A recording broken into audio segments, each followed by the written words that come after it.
Hello everyone, you're welcome to my YouTube channel. My name is Dotun Abosede. I live in Toronto, Ontario, Canada. I bring you content that can help you make the most of your migration journey in this country. Interestingly, a lot of people come into Canada and then become suddenly apprehensive, anxious, and very worried on how to be successful here. So, on that basis, I'm going to be bringing you videos that would help you, that will give you insights into very simple secrets that can help you be very successful in Canada, starting with your settlement. And interestingly, today I've brought you a topic that centers around how you can make a very quick and easy settlement in Canada. Therefore, if you are intending to come into Canada very soon, or you're already in Canada and you're here newly, you don't know so many things about how to navigate the country, I have brought you some good news today. So I'd say take a seat and let's enjoy the ride together.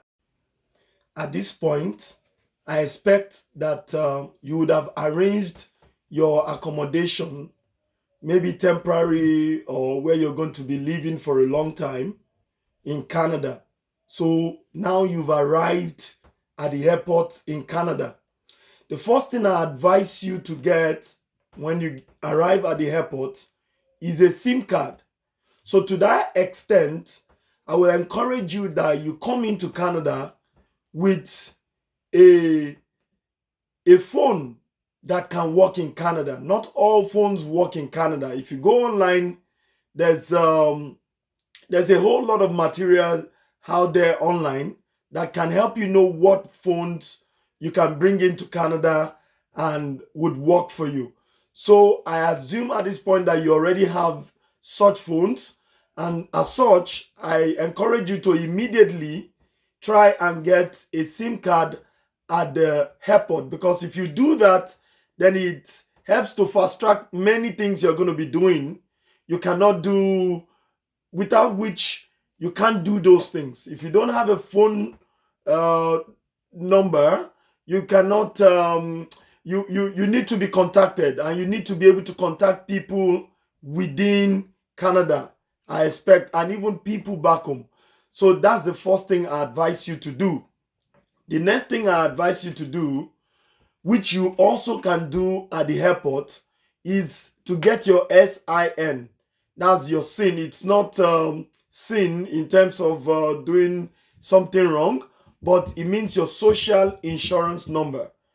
With your social insurance number, right, then you get yourself ready for employment.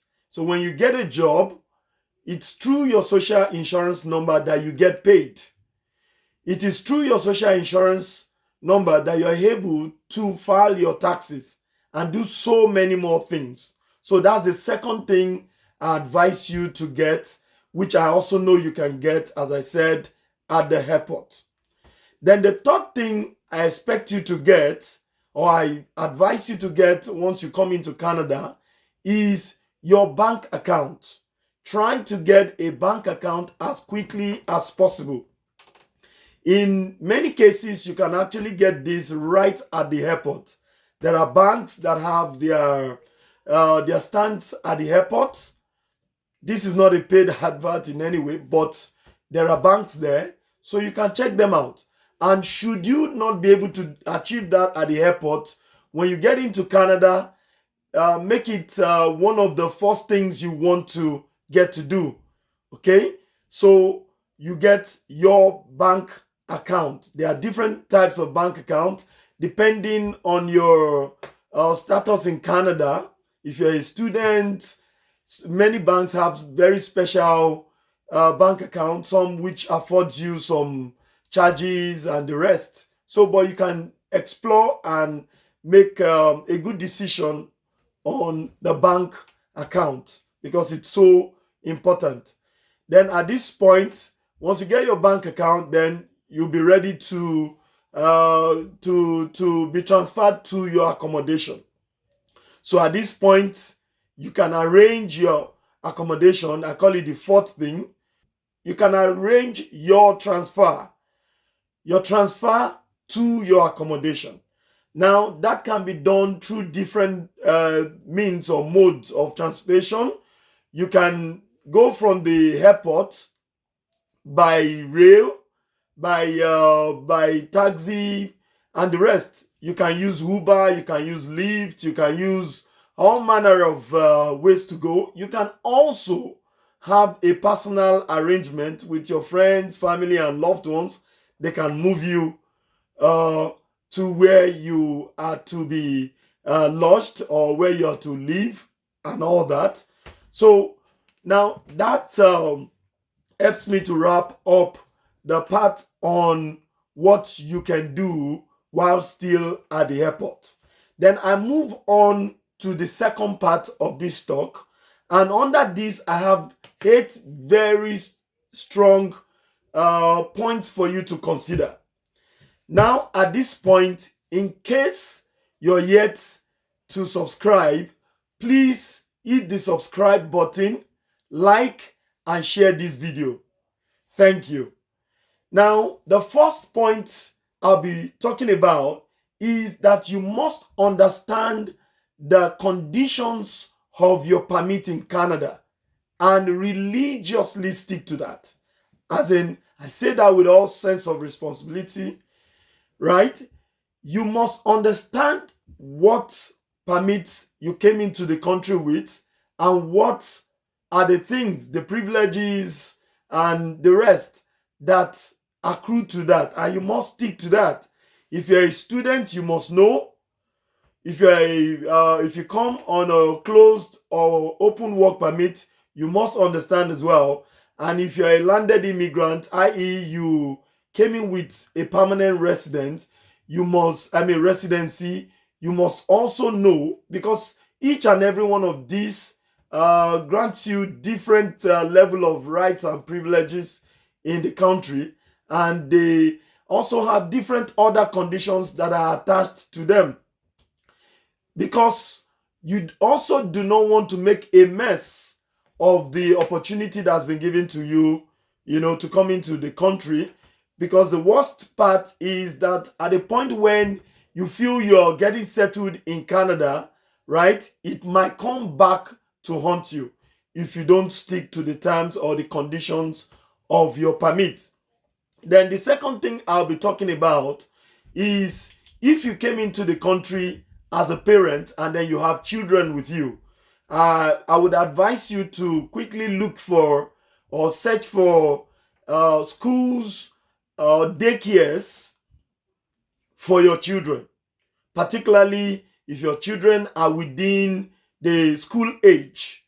So if your children are within the school age, they can go to primary school,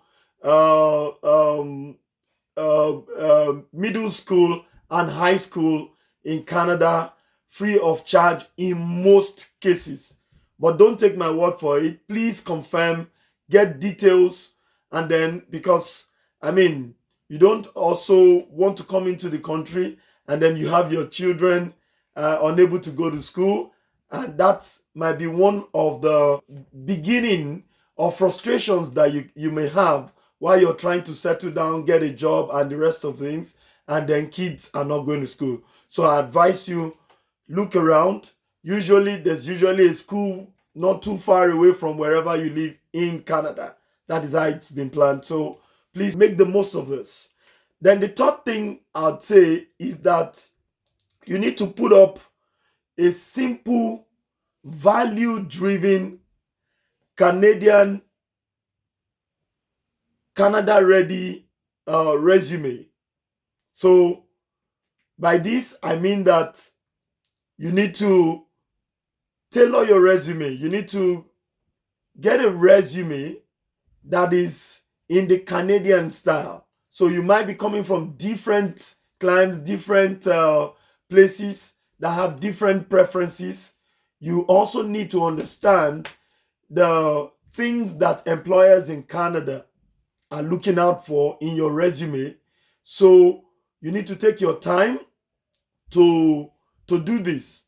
Okay, so you do this basically, and of course when you start searching out for jobs, you then need to tailor that resume again to each of the job opportunities that you come across.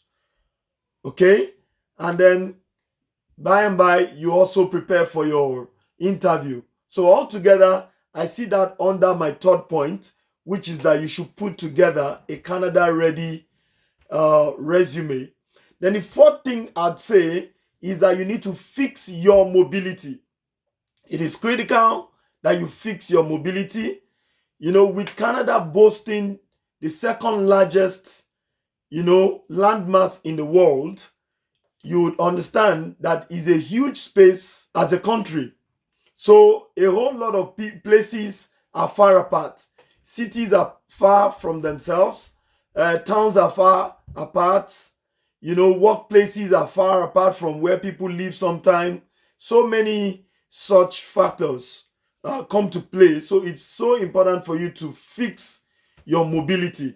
So, and the way to go about that is that wherever it is you get to stay or you live, you need to understand what modes of transportation operate in such location. So when you come to understand that, you know whether they have buses, they have street cars, they have subways, they have trains, and the rest of it. So try to understand that and get the required pass for easy movement for you. So when you do that, then it makes it easy for you to get around. Okay? As you do all this, you see that you're gradually finding settlement. Right? So when you get your pass to move around, because as expected, people don't come into another country and start driving same day. So then, still under this point is that sooner you realize that you would need to do some drive test or the other. In Canada, driving is not a luxury. Driving is a necessity in Canada.